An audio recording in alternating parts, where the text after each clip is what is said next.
Hello everybody, coming to you live from the Big Hit Studios. We welcome you into IUP-TV's only sports talk show that really matters. We're back for another semester here, and we've got a ton to talk about here in our hour-long discussion tonight. We're going to begin in the National Football League, recapping the spectacle that was Super Bowl 49, and look at what some of the coaching changes were in the National Football League and how that affects everything moving forward. And then we will head to college football and examine the inaugural season of the college football playoffs. Look at the pros and cons that presents, and also some of the main attractions coming out of the draft this year. And then it's our Major League Baseball call to the bullpen, where we will update the offseason news and transactions, and also take a look at the Hall of Fame 2015 class. There were a lot of names left off the list. We'll discuss it all, and then we'll hit the hardwood in the National Basketball Association.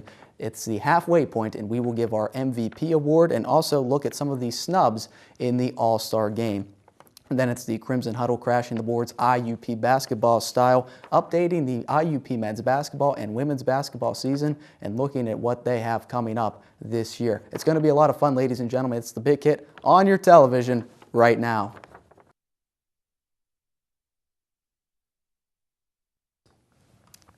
And welcome into the Big Hit, ladies and gentlemen. We're going to start our discussion here in the spring 2015 semester, recapping the spectacle that was Super Bowl 49 with Dimitri George, Sam Owak, and Freddie Mitchell. My name is Josh Hill. Guys, Super Bowl 49 from Glendale, Arizona, University of Phoenix Stadium. A game for the ages, at least I think so. 28-24, Patriots coming out victorious. Do you believe that the Patriots won this game, or did the Seahawks lose it? I think it'd probably be better to start at the end than the beginning because a lot happened. I'd have to say the Seattle Seahawks lost this game. Gentlemen, when you look at the entire game as a whole, coming into the fourth quarter, the Seahawks had a 10-point lead, and overall, I guess an even matchup. The Patriots could have been up by more in the first half if they didn't turn the ball over. Brady had a couple picks, but like I said, I think Seattle lost this game, and you never want to say the game came down to one play, but I think in this situation it did come down to that one play. I don't understand. I mean, I don't want to go into it because we can all go on and on and on about the last play call, but not running the ball with Marshawn Lynch, arguably the best power running back in the game, it baffles me, and I think. I don't care. People say, oh, he was only 1 of 5 from inside the 1 yard line this year in goal line attempts. I don't care. It's Marshawn Lynch. It's the Super Bowl. You need 1 yard to get it. I'm pretty sure Marshawn Lynch is going to do anything he can to get in the end zone. So I think, I hate to say it, you never say a game is judged by one play. But in this instance, I think that one play call lost the Super Bowl for the Seattle Seahawks. I agree, kind of. I think it's both teams. I think it's, I don't know. It's tough to answer this one.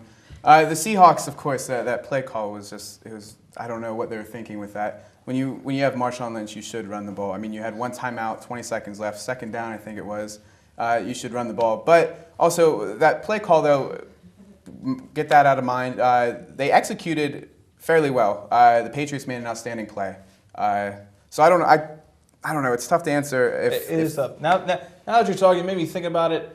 You think about the whole play as a whole. I'm yelling at the TV. Why isn't Bill Belichick calling a timeout? Yeah. Because I'm assuming that the Seahawks are going to score. So you, in theory, would think that the Patriots would like some time to work with and have Tom Brady come back on the field. And then you say, maybe you say the Patriots did win because Malcolm Butler literally stole the game from them. And it made a phenomenal play. Yeah, he broke on that ball very fast. And thanks to him, the Patriots won the Super Bowl. But it's hard to discuss who really. This game was just a great chess match between two great coaches going back and forth.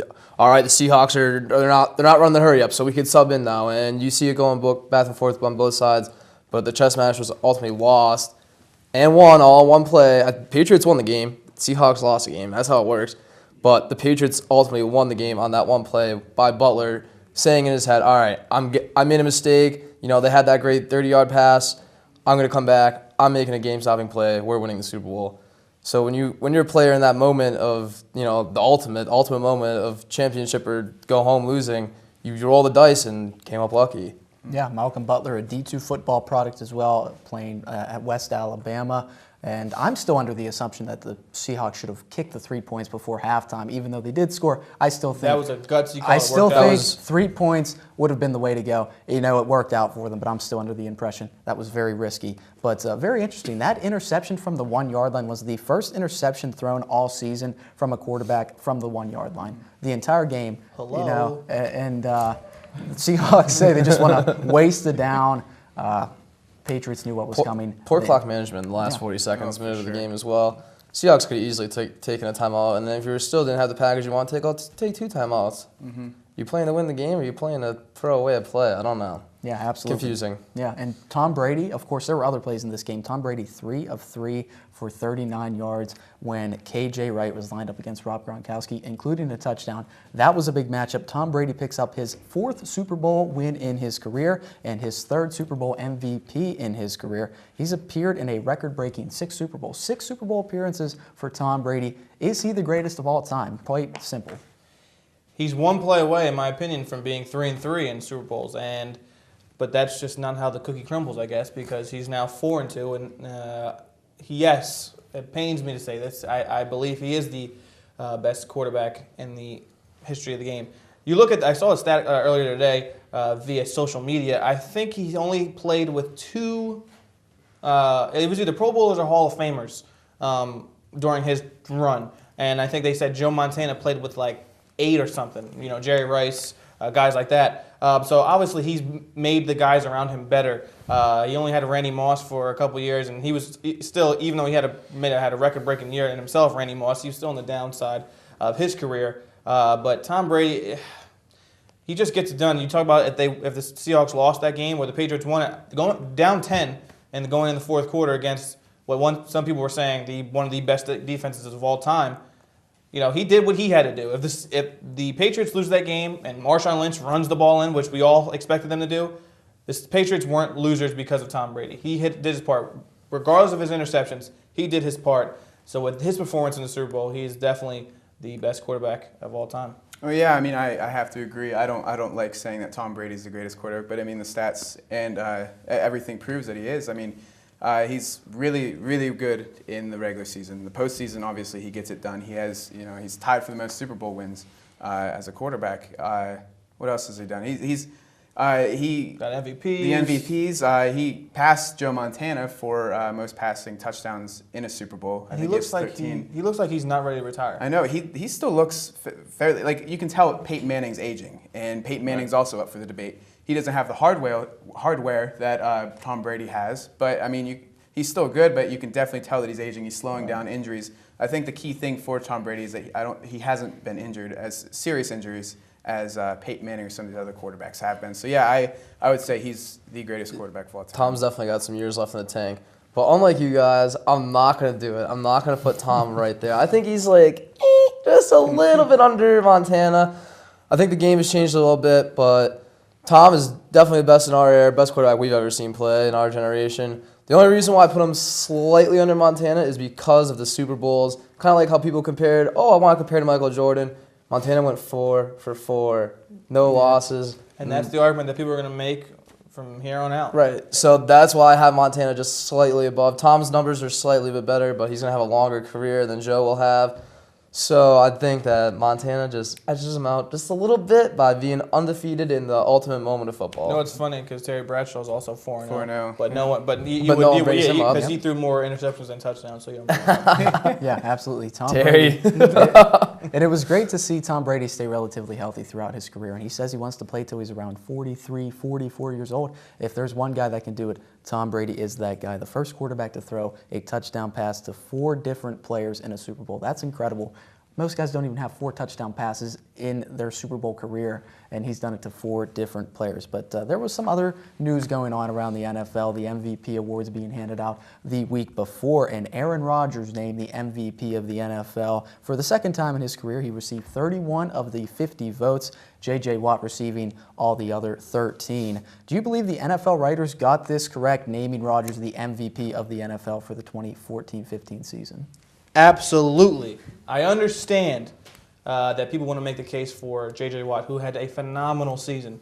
But I think a lot of America has lost sight of what most valuable player actually means. That means if you take me off this team, that team, their success dwindles. You take Aaron Rodgers off that team. We saw what happened the year prior when he went down. They went 2-4-1, I think it was. They still made it to the playoffs barely, but J.J. Watt was unable to single-handedly lead them to the playoffs. So it's really hard, A, for a defensive player to win the league MVP, and B, if you don't make the playoffs, not necessarily you should you're completely out of the running, but it's hard to say that you should be the MVP of the league when your team doesn't go to the playoffs. Aaron Rodgers, in my opinion, is the best quarterback in the game. I understand I just said of all time Tom Brady is, but if I had to pick between those two, I got to go Aaron Rodgers. I think he should have been in that Super Bowl against Tom Brady, but we all know what happened in the championship game, but that's neither here nor there. Overall, yes, they got it right. Watt had a great season. He might be the best player in the league, but he's not the most valuable player, which I think a lot of people have lost sight of what that actually means. Oh, I agree completely. Aaron Rodgers had 43-something 100 yards passing. He had 38 touchdowns, 5 interceptions. Those numbers are just crazy. You're right. Take Aaron Rodgers off the Packers, and the Packers are going nowhere. They really aren't. J.J. Watt, like you said, he didn't lead his team to the postseason, and it's very hard for a player to on defense, defense, especially if you don't have a winning team that go into the playoffs. So I agree. I think they made the right decision in this. Yeah, 100%. The NFL Raiders got it right. J.J. Watt played phenomenal on defense all season long, but like you guys have stated, you guys have killed it. Aaron Rodgers is just something unbelievable to that team. If you take them out of the quarterback position, they're not as good as they are. MVP is kind of like a team thing too, because if J.J. Watt had a few better players on their team and they win a few more games, if he had a quarterback, then now you have a great argument for J.J. Watt to be Defensive Player of the Year, MVP. They probably go to the playoffs. They probably win a game in the playoffs. But you need those pieces around you to be able to put your team into the playoffs and get to almost being, credible to be an MVP. Right. If you don't get the playoffs, then yeah, Exactly. it's hard. Yeah, such an offensive-minded league as well. So anytime a defensive player even sniffs the conversation, certainly have to give him credit. Give credit to J.J. Watt for a tremendous season. Aaron Rodgers, the MVP. But of course, the coaching carousel in the NFL after every season, a bit of turnover and some turmoil there. Rex Ryan goes from the Jets to the Buffalo Bills. Jim Fox from the Broncos to the Bears. Jim Harbaugh left the 49ers for the University of Michigan, going back to college football. That's just a few of the coaching moves made in the NFL this season. Which coaching transaction was the most surprising to you, and which team do you think will benefit the most from the change at the top? I'm going to hit it with a couple of them. I love the Rex Ryan hiring by the Buffalo. I'll get to that one in a minute. But my surprising one, which just happened recently, Dick LeBeau was just hired by the Tennessee Titans to be their associate head coach. And he will, in some capacity, be running their defense. Ray Horton is their defensive coordinator there. Ray Horton coached under Dick LeBeau in Pittsburgh when Ray Horton was the defensive backs coach. So I'm interested to see how that works out. But Dick LeBeau, obviously we all know, he and the Steelers mutually parted ways. I kind of find that hard to believe. I think the Steelers all along wanted to go in a different direction, knowing Keith Butler was up, his contract had expired. Some movement had to be made on that, with Keith Butler. If he doesn't they've long told him he's going to be the defensive coordinator, which he now is. So they couldn't wait any longer. So Dick LeBeau being hired by the Tennessee Titans, I think is a good move for them, and I think that'll improve that defense dramatically. As I said with Rex Ryan, I think they will improve the most out of all of them, as well as Chicago. John Fox is going to bring in a kind of blue-collar, tough-minded football team. He's a good head football coach. He brought over Adam Gase, who hopefully can change Jay Cutler's maturity and his whole bravado, because he needs some serious coaching. But like I said, Rex Ryan, I love that. They already had a great defense. They just got better, which is hard to believe because they were already a top 5 defense. But again, it's a similar situation with the New York Jets that he had. Great defense, quarterback situation is iffy. So it's interesting to see if he can get that right this time with Greg Roman coming over from San Francisco. So amongst the teams that are going to improve the most, I think it'll be Buffalo and Chicago with John Fox. I think the most surprising for me is John Fox leaving Denver. I mean, I know they got annihilated in the Super Bowl last year against Seattle, and they didn't do so hot this year in the playoffs. But I mean, they still were a winning football team, and I understand why, but it's a little surprising. But I have to agree with Dimitri. I think Buffalo with Rex Ryan will be fantastic. I I think their quarterback situation will be better because they had Geno Smith, and he's a little bit of a head case. I'm not a big fan of Geno. Sorry, Geno Smith, if you're ever watching this, I'm not a fan of you. But I think Rex Ryan will do a phenomenal job with Buffalo. My wild card pick for best coaching hire is Dan Quinn from Seattle is going to Atlanta. On offense, they already have a lot of pieces of the puzzle: Matt Ryan, Rodney White, Steven Jackson. So for a defensive coach to go there, all you have to do is get your defensive players prepared. With an offense that's already, you got the pieces of the puzzle in place. Raheem Morris is hired and Kyle Shanahan. So I think the three of those guys should get together, make something a little crazy happen in Atlanta. They're getting a new stadium. So I think, you said Buffalo for? Yeah. Okay, so Buffalo, yeah, they will probably be the best improved team with a new coach next year, right along with the Broncos. But look out for the Atlanta Falcons. Give them like 2 to 3 years. Let them Look build out. that defense. Yeah, Look out. Absolutely. The Atlanta Falcons certainly on the rise. The NFL does a great job. Football season never ends. They have events going on all year long to keep us NFL fans interested, and we're going to be following it every step of the way. For Dimitri George, Sam Mowak, and Freddie Mitchell, they're just here so they don't get fined. We're going to take a quick break and head over to college football after the break and discuss everything in the world of college football. So we'll be right back right here on The Big Hit. Listen, all I'm saying is LeBron James is better than Michael Jordan.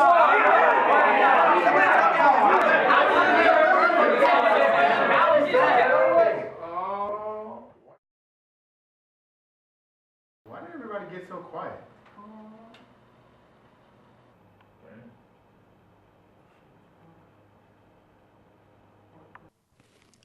And welcome back into The Big Hit, ladies and gentlemen. Time to talk some college football here in our Red Zone recap. Joining us, it's our director, Michael Mattingly Maritonen. In the middle, it's his sidekick, Vaughn Dalzell. Guys, let's jump right in with some college football talk, discussing the Heisman Trophy race.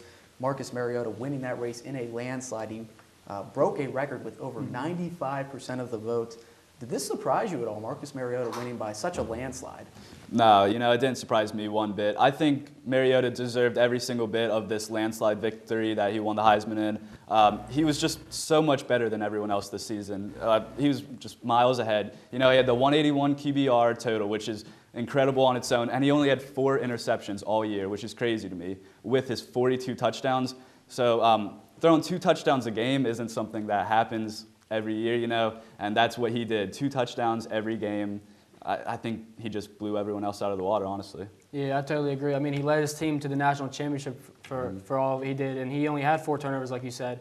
I mean, it's hard to compare that with anybody else. The only other guy that could have been considered is Melvin Gordon in my mind, because he broke the FBS rushing record. But no, Mariota's stats were unblemishable. I mean, he was the best player in college football last year, point blank, period. Yeah, absolutely. Marcus Mariota, certainly a very special set of skills for him. He's declaring for the NFL draft. There are a number of players declaring for the draft, very talented players, guys like Amari Cooper, Melvin Gordon of Wisconsin, and Jameis Winston as well. Out of these players who have declared for the draft, who do you think has the most potential to become a superstar at the next level?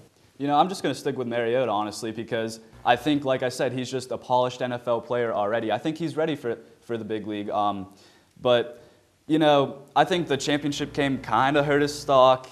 Definitely didn't look good for him losing that game, but overall, this regular season that he had, I just think he's polished. I could see him going number 1 overall to Tampa Bay, honestly, with Mike Evans and Vincent Jackson.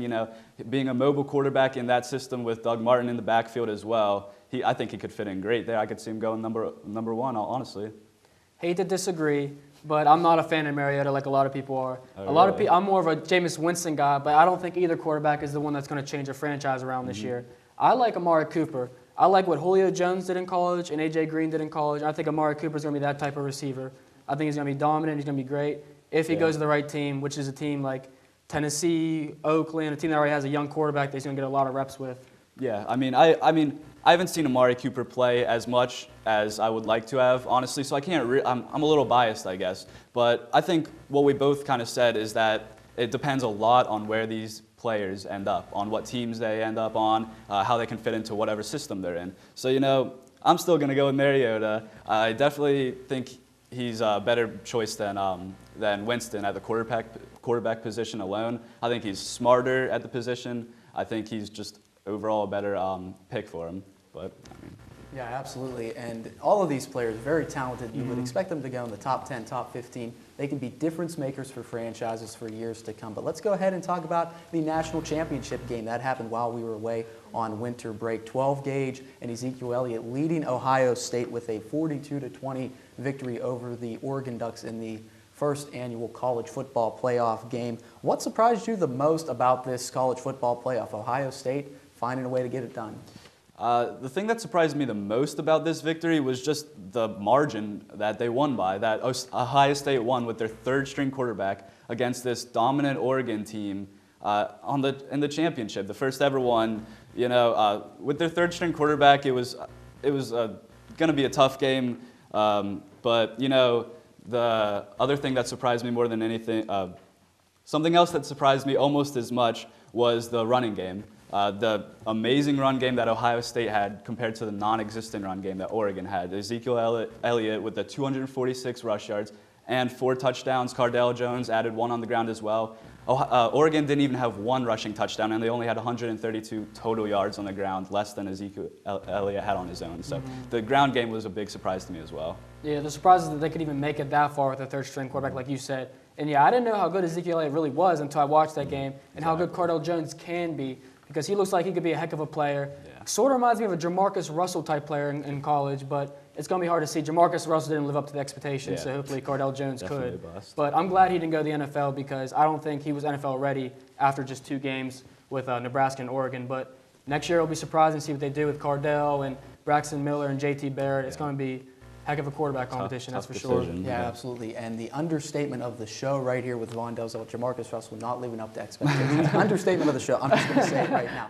But what was really impressive, Ohio State dismantling Oregon after they dismantled Florida State. You had to think Oregon was almost unstoppable going into that game, but Cardale Jones, Ezekiel Elliott getting it done. First season of the college football playoff, finally in the books. What do you think of the new playoff system? Would you make any changes, or do you really think that it should go back to the way it was before? No playoffs, just 1 and 2 computers deciding who plays each other. I really liked this new playoff system, actually, and every other person that I talked to liked it as well. I think it was a good way to go about it. If anything, I would make it a little larger. Let more teams compete for the championship. Let more teams into the playoff. But other than that, I really liked it. Yeah, I agree. I think it was the most successful thing that the NCAA has ever done with football so far. I would like to see it go to 8 teams, let the more teams play and everything. The reason why I say that is because Michigan State would have been the 8th seed, and they only lost to Oregon and Ohio State. So are they the 3rd best team in the country? It's hard to tell. So I would like to see that, but I think it's the best thing they ever did, and it was the most entertaining thing. I'm just happy that the 1 seed didn't win and the 4 seed did. Exactly. That makes it more entertaining already. Yeah, certainly that happening in the first year justifies why this college football playoff is even in existence. And one thing a lot of people saying about 8 teams competing, that's kind of the sentiment around, but you know the theme. As soon as you get 8 teams in, then you'll go to 16, then 24, and it just keeps expanding. The same thing happens with the NCAA tournament. Teams always upset that get left out. But that's all the time we have here talking college football, very abbreviated college football segment for our director, Michael Mattingly Martone and Von Delzell. We're going to heat up the hot stove at Major League Baseball when we return and talk some MLB. Stay tuned, everybody. We see it every day. Hundreds of majors and programs, bachelor's degrees to PhDs, small classes, internationally known faculty who are committed to your success. Real-world experiences to guide you on your career and life path. An alumni network 120,000 strong. I'm IUP President Mike Driscoll. Visit us. Find your success at Indiana University of Pennsylvania. And welcome back into the Big Hit, ladies and gentlemen. It's the only sports talk show that really matters right here on IUP-TV. We're going to crank up the hot stove and talk some Major League Baseball here with our call to the bullpen. Joining us for that, it's Kyle Condor and Connor Joyce. Guys, let's start by recapping some news that happened over winter break. The 2015 Baseball Hall of Fame class was announced, and it includes quite a list of players. Randy Johnson, Pedro Martinez, John Smoltz, and Craig Biggio all elected to Cooperstown this year. Do you feel that all 4 of these guys deserve the call to the Hall? Yeah, Josh, and it sounds a lot better when you say all 4 of those names together. Those are household names for sure in Major League Baseball, especially guys who succeeded even during the steroid era. Obviously, there were some names on the list of possible Hall of Famers this year that were left off, but we'll get to that in a minute. But when you look at guys like Pedro Martinez, he single-handedly turned the Boston Red Sox organization around, or at least he was definitely one of the main guys that helped them win a few World Series after such a long hiatus. Then you have guys like Randy Johnson, who helped the Arizona Diamondbacks, a brand new franchise, at least at the time he was there, win a World Series. Craig Biggio, 3,000 hits, one of the last guys to attain that achievement. And John Smoltz, another guy who kind of changed the game in a way. He started out as a closer, a knuckleball closer for that matter, and he joined the starting rotation of the Atlanta Braves and succeeded there as well. It's something you don't see often. So definitely 4 great names, guys that I grew up admiring. So I'm starting to feel a little old now that they're in the Hall of Fame, but definitely guys that deserve to be in the Hall of Fame for sure. Yeah, I mean, I can't argue on any of these guys being in the Hall of Fame. They all worked really hard during their careers, tremendous baseball players. You touched on just about every player, but the guy to me that really stands out is Randy Johnson, a guy who worked hard his entire career. I'll never forget the time he threw a ball so hard he knocked a pigeon out and killed it on the field. He was just incredible during my lifetime. I loved watching him when I was a little kid. He was one of my favorite pitchers that I got to watch, and we'll get into it, as you said, in a minute. Some guys that might have been left off the list that could be argued that should have gotten in this year, but I'm sure in the future, as we'll get into, they might get in. Yeah, let's get into that right now. Some guys left off the list. That happens with every single Hall of Fame class. This one no different. A couple of players headlining the notable snubs: Barry Bonds, Roger Clemens, Mike Piazza, Curt Schilling, and Jeff Bagwell, all players who did not make it into the Hall of Fame this year. Do you believe any one of those players will ever be elected to Cooperstown anytime soon?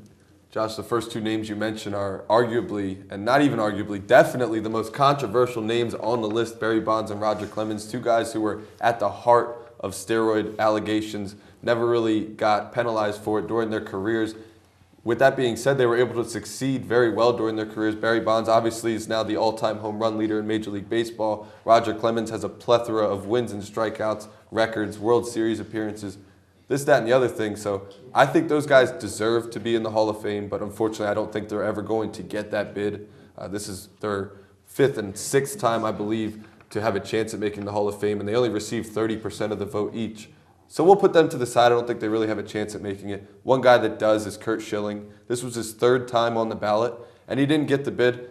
I was a little shocked by that because Curt Schilling was at the heart of so many memorable moments in Major League Baseball, at least throughout the past couple of years. The bloody sock situation, his socks in the Hall of Fame. So if his socks in the Hall of Fame, you got to put him in the Hall of Fame. Obviously, that situation happened during the ALCS back in 2004 against the New York Yankees. That was a huge deal. He won a World Series with the Diamondbacks, won 2 of them with the Red Sox. So this guy was a World Series winner of 3 times. His socks in the Hall of Fame. He's a pretty big deal. He deserves to be in the Hall of Fame. I think it will happen eventually. Oh, and it absolutely will. He's a fantastic player, a guy who absolutely he's worked hard throughout his career. He'll definitely make it to the Hall of Fame. This year just wasn't his year. I mean, it happens to the best of the best. I mean, there's so many players that haven't made it in the Hall of Fame that arguably should have. I think you can look at Barry Bonds and Roger Clemens, 2 guys that are always going to have an asterisk on their name. 2 guys that are very controversial with the steroid use. It's going to be interesting to see if they ever get in because I think a lot of people are going to argue it because there should be an asterisk on those names. Guys that they set incredible records. They were great pitchers and outfielders and batters during their time, and guys that just unfortunately took steroids and probably cost their shot at the Hall of Fame. A guy I also look at is Mike Piazza, a fantastic catcher in the Mets. He was one of my favorite catchers that I watched as a child. And I think he'll get in. I know that he got in a lot of arguments towards the end of his career, and there's been a lot of issues there. But I think hopefully in the future, maybe not in the next 2-3 years, but maybe in the next 5-6 years, he might be able to get enough votes to get in. Yeah, and I think that's one problem I have with the writers voting. And I heard Mike Piazza wasn't always the nicest guy. Heard he got into it with some writers here and there, and maybe that's one reason he's not getting the bid, because the writers are the ones voting. And if they didn't have a good relationship with Piazza, they're not worried about his play on the field. They're going to keep him off simply because of the relationship they had with him.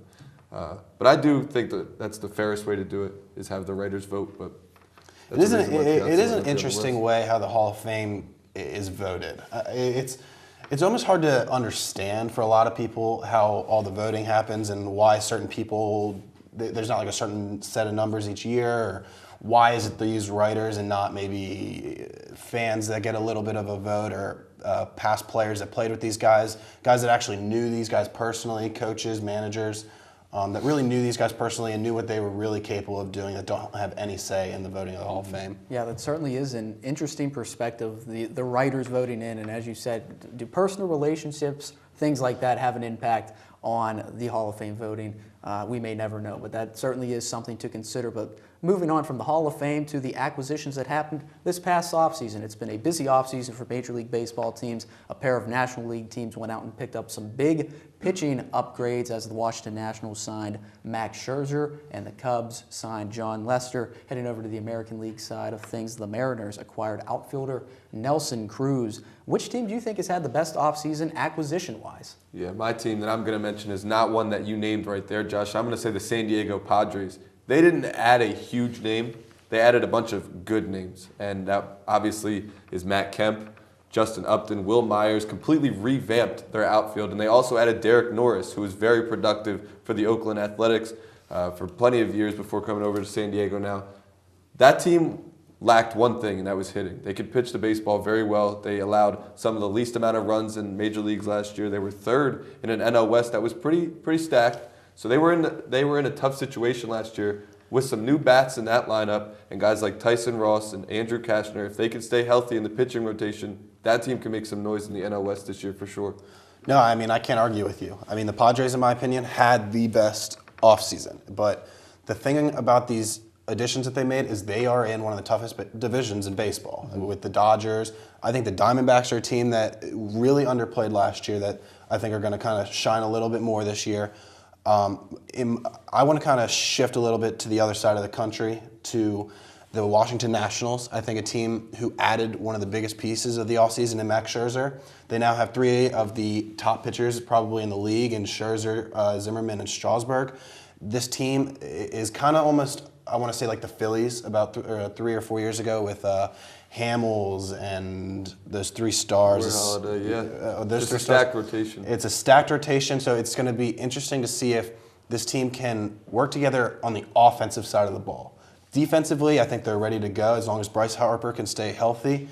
But offensively, can they keep the bats going all year long? Because if they can, they are hands down the best team in Major League Baseball. Yeah, and Vegas agrees with you. The Nationals have 5-1 odds to win the World Series. That's the best of any Very team. impressive. So. Yeah, certainly. And to have a good offseason, that doesn't necessarily mean that you need to make a large number of moves, maybe 1 or 2 moves like the Nationals acquiring a big-time piece. Could be all that they need to put them over the top to win that World Series. But let's go ahead and move to the Office of the Commissioner. Of course, some news coming out of there. On January 25th, Robert Manfred succeeded Bud Selig as the Commissioner of Baseball. If you were Robert Manfred, what changes would you consider making in Major League Baseball right now? I think if you're Robert Manfred, you've got to do whatever it takes to get young fans interested in the game of baseball. And obviously with the new era, social media, things of that sort, that's tough to do because baseball is not the sport that you're going to see one-hit highlights of. And now with Twitter and Facebook and everything, you're getting videos of highlights such as dunks, crazy one-handed catches, things that don't happen in baseball because they're just 6-second videos, vines, this, that, and the other thing. In baseball, it's tough to make plays like that happen. So you have to make people watch an entire game of baseball. And I think one thing that Robert Manfred is thinking about doing and something that they've already implemented into the minor leagues is a pitch clock. They have said that a pitcher needs to pitch the ball within 25 seconds of receiving it. A batter needs to step in the box in that amount of time as well. That's going to help speed up the game. That's going to keep people interested in what's happening at all times. You won't have that pause in between pitches where the announcers start talking about what they did last night and things like that. Another thing with me that I won't get too into detail on because I'm definitely in the minority with this opinion, and I think that is that the Robert Manfred needs to be a little bit more lenient with performance-enhancing drugs. I say that for one reason, because if you look at baseball during the steroid era, I guess that's 96 to 2001 probably is probably the heart of that. It was very popular. So many home runs, a lot of runs scored, a lot of record-breaking things happened. If they can kind of let that slide under the rug, not say anything about it, let the game get more exciting that way, then I think you've got yourself a more exciting game of baseball all around. I completely disagree with letting steroids slide under the rug be a thing that Robert Manfred should do because I think that just completely takes away from the game. It's a game that we don't want cheaters, and America doesn't want cheaters. The game doesn't need cheaters, and I think that's a little ridiculous to think that he should let that. Not cheating, it's not slide. against the rules. But Might as well to just let let that it happen. slide through, I think is a little ridiculous. But to get on what I think Manfred should do, I actually met Bud Selig over the summer. Great guy. But the thing that I noticed a lot about Selig is the players hated him. Players couldn't stand him. They wanted nothing to do with him. They hated the time they were in the Major League Baseball solely because of Bud Selig. I think Manfred needs to get these guys on his side. Not necessarily on his side, but he needs to be friendly with these guys. He needs to work with these guys and not work against these guys like a lot of commissioners do in all of sports across the world. I mean, commissioners always go against the players, and understandably so because he's on the side of the owners. But I think it's important to have a good relationship with players across the league. And as you said earlier, the pitch clock, absolutely. I think there needs to be a pitch clock in the Major League Baseball. It speeds up the game a little bit, makes pitchers have to think a little faster, think a little more on their feet than they do now, and the game speeds up and more fans get a little more involved. But in my opinion, I think Manfred's going to be a very good commissioner in this league.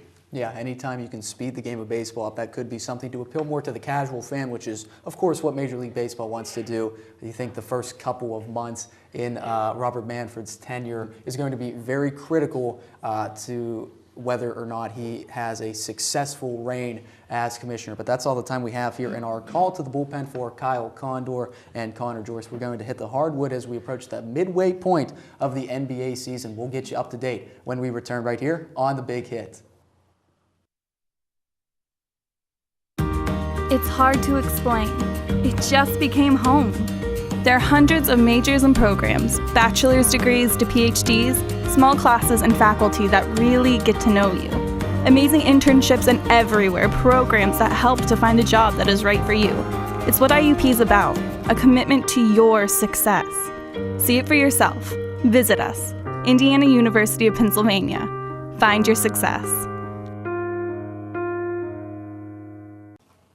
And welcome back into the show, ladies and gentlemen. It's time to hit the hardwood and talk about the National Basketball Association. Joining us for that is Kelsey Howell and Will Gaucher. Guys, let's jump right in. We've meandered our way to the halfway point of the NBA season, and the Hawks and Raptors are the two teams that lead the Eastern Conference. Do you believe either of these two teams have a shot to contend for the title come June? I believe that the Hawks have more of a chance of contending for the title in June just because of their efficiency. They're top 3 in assists. They're the best three-point shooting team, and they just came off the 19-game winning streak. They have the Mike Budenholzer factor, which he came from the San Antonio Spurs, which gives them more of a balanced identity. And I think they're stealing that flow of offense from them. So they have a better chance than the Raptors, who don't have much star power. Kyle Lowry, DeMar DeRozan, they're good talents, but I think they're too young for the moment, and I think their bench isn't as deep as it needs to be. So I have the Hawks as more of a contender than the Raptors. Yeah, Kelsey, I have to agree with you. You touched on the points about their efficiency. They're top 5 in offense as well as in defense. So the Raptors, once they get into the playoffs, first seed, second seed, they'll get through the first round. That's when it'll be a little easier for them. But once they hit that second round, when you got to face the John Walls, when you have to face the Kyrie Irvings, that star power, how you talked about, I don't see it. I really like what the Hawks have, their balance, their bench. That's really been a key for them this year. Right. Well, the one thing with the Hawks you have to watch out for, their health. Now, Al Horford, he's their best big man. Well, Paul Millsap and Al Horford, they're 1A, 1B. But Al Horford's health is very important because he was hurt last year with a pectoral injury. Now, you got to watch out for that. And if he gets hurt again, they don't have really a backup big man to take care of that. So watch Mike out for Smith that. would be the next best thing, and that's not Antich, so he's not. You don't have much depth, so you got to watch out for that. Yeah, and the Atlanta Hawks also one of the funnest teams to follow on Twitter as well. They're always up to something. Of course, during that winning streak just snapped a couple days ago. But you talked about star power, Will. Let's talk about some star power right now and update the MVP ballot here. Steph Curry, John Wall, Anthony Davis, and LeBron James among these stars who have been leading their teams to victory all season long. If the season ended today, who are you handing the NBA MVP award to? I have to hand it to Steph Curry. Right now, he's number 1 in plus minus at 12.5. Also, he's top 10 in about 5 to 6 categories, including steals, assists, scoring, and three-point percentage. You have to look at him as the head of the snake for the Golden State Warriors at 37-8. You can't look past Klay Thompson too on their team, but without Steph Curry, I don't think he'll be able to shine as well as be able to shine the way he's been shining this season. So I think Steph Curry right now is the MVP. That's an excellent pick. You know, Steph Curry with the shot. Right. You know it.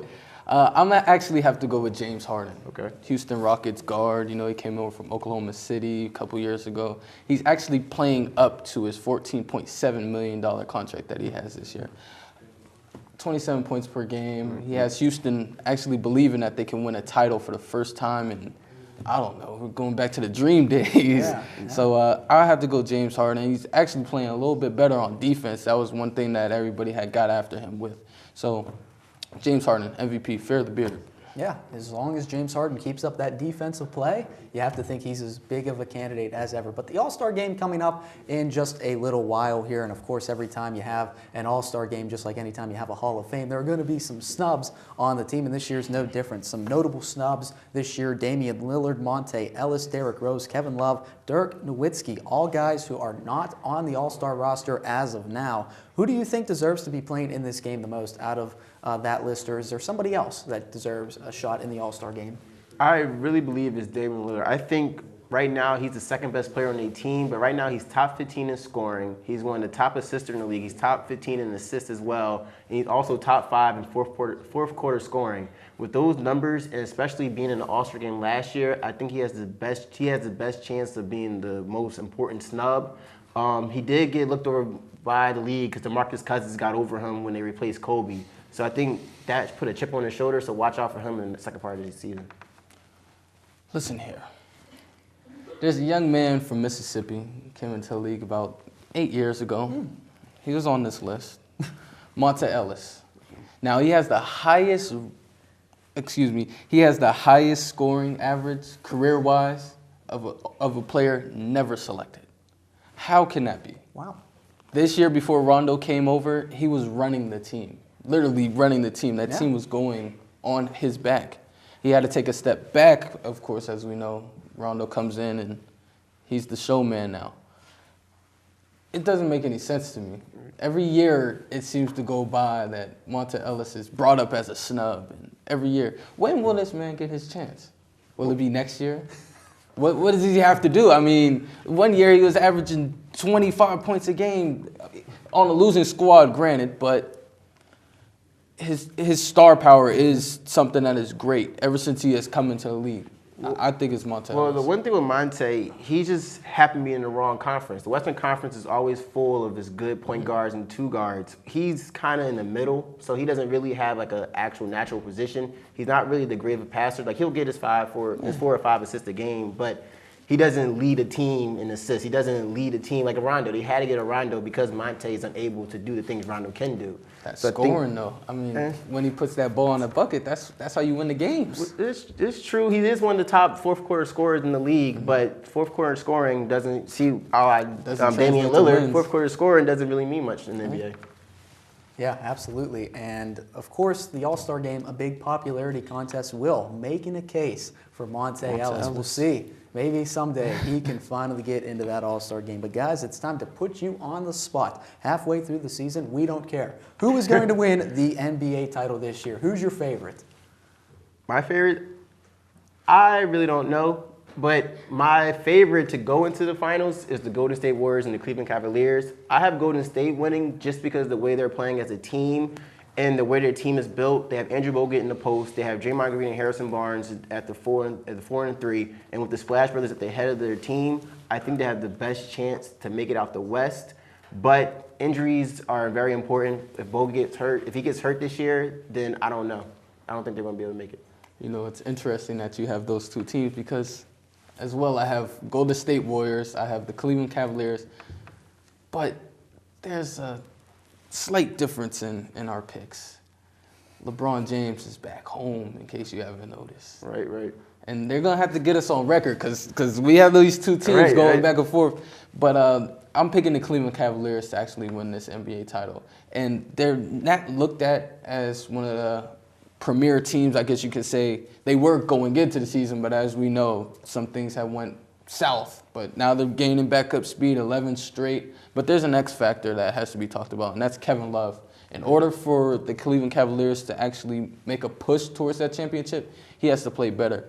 During this 11-game win streak, he's only shooting 37%. That's not going to get it done. So LeBron needs to get into his ear. Kyrie needs to get into his ear. Somebody, David Blatt, I don't know. Yeah. But Kevin Love needs to step it up. He needs to adjust. Yeah, maybe J.R. Smith, with all the time he has on his hands playing video games, can really step his game up and Stay out of the club, J.R. lead Cleveland to a championship. You know what they say, great minds think alike. Maybe it's the other way around. I guess only time will tell. That's all the time we have here for our NBA segment, Crashing the Boards with Will Gaucher and Kelsey Howell. Stay tuned, ladies and gentlemen, because we're going to head into the world of IUP Crimson Hogs basketball in the Crimson Huddle when we return right here on The Big Hit.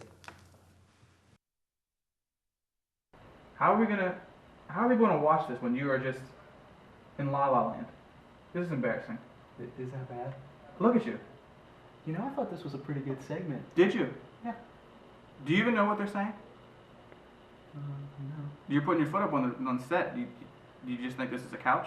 This is embarrassing.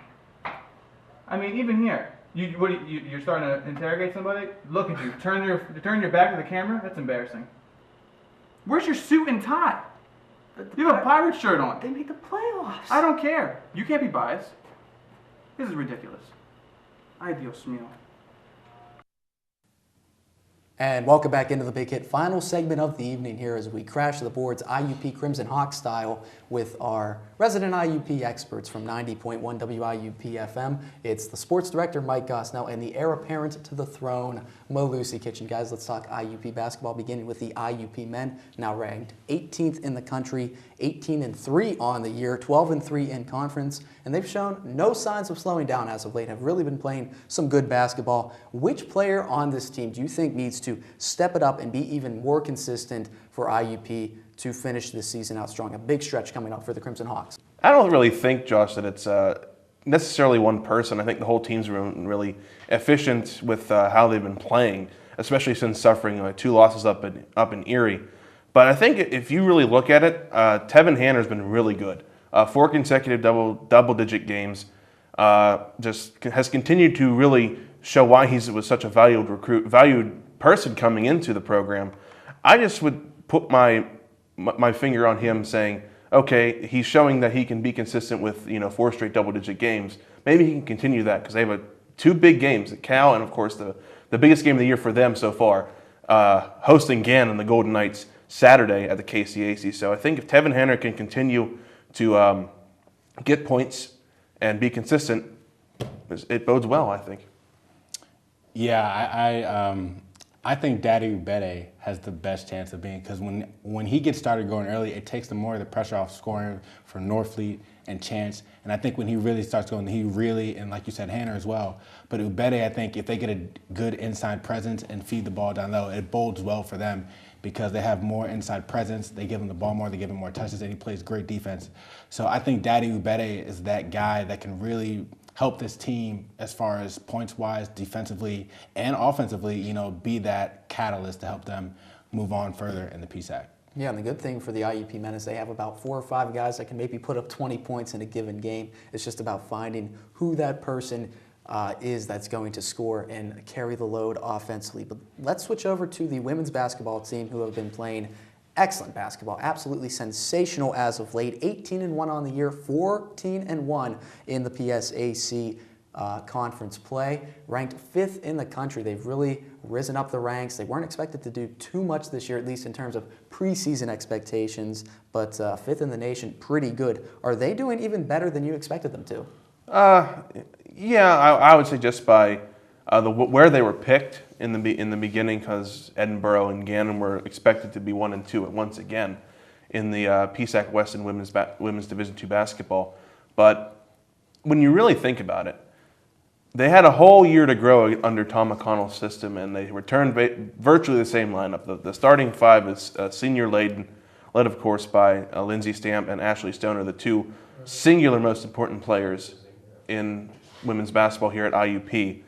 And when you really get down to it, it really shouldn't surprise you because they had a whole year to learn McConnell's system, and they're reaping the benefits now of really sticking to the game plan in the offseason, doing their due diligence and doing their work.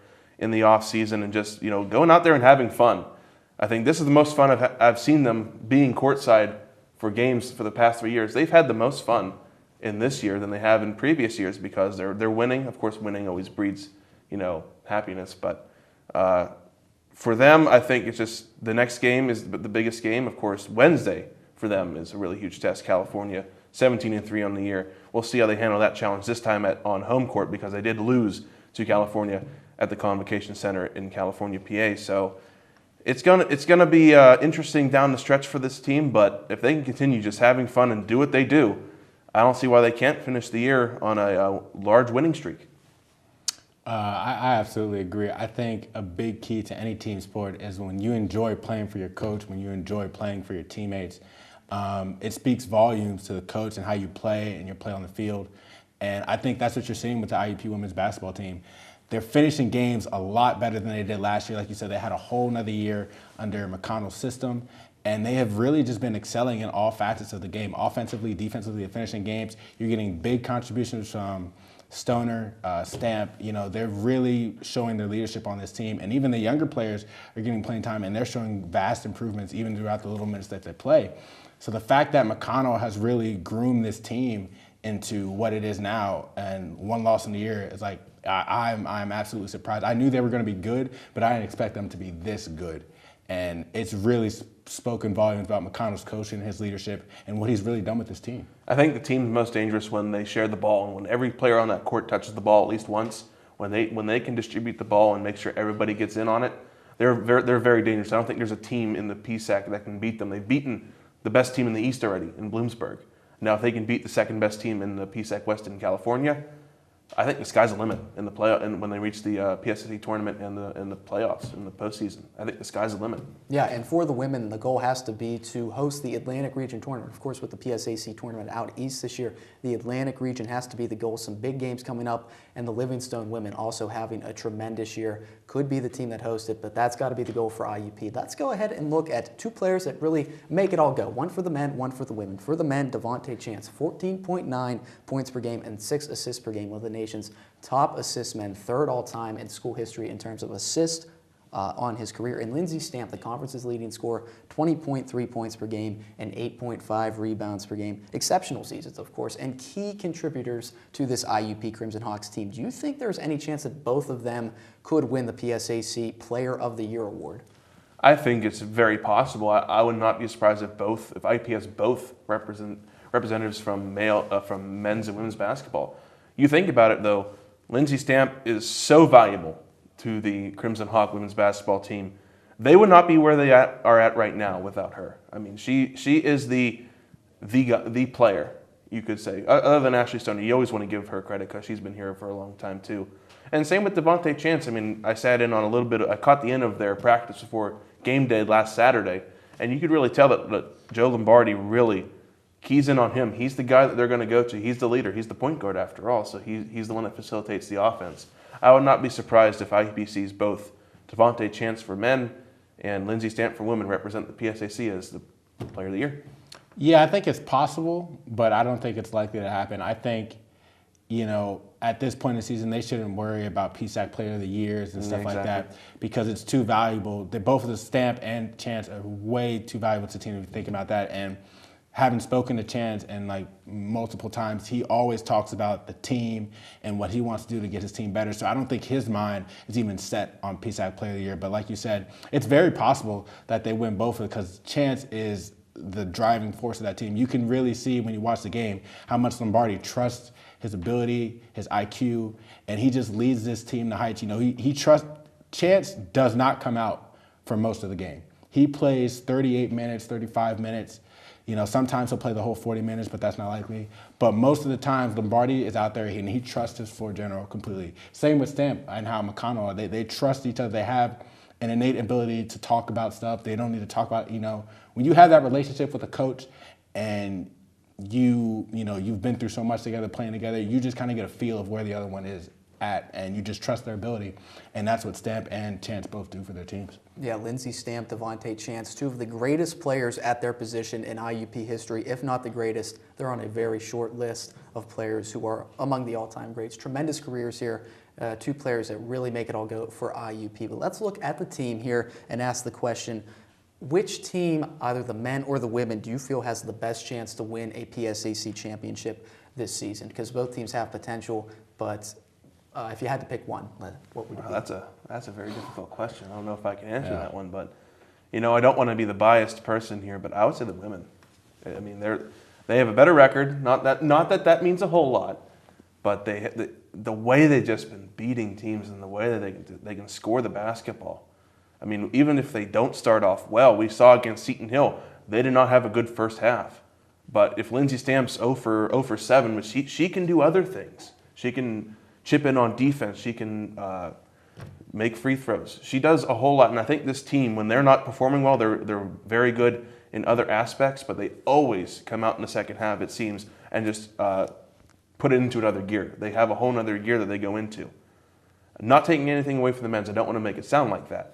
But I think the women's team, just the way they've been able to beat very good teams.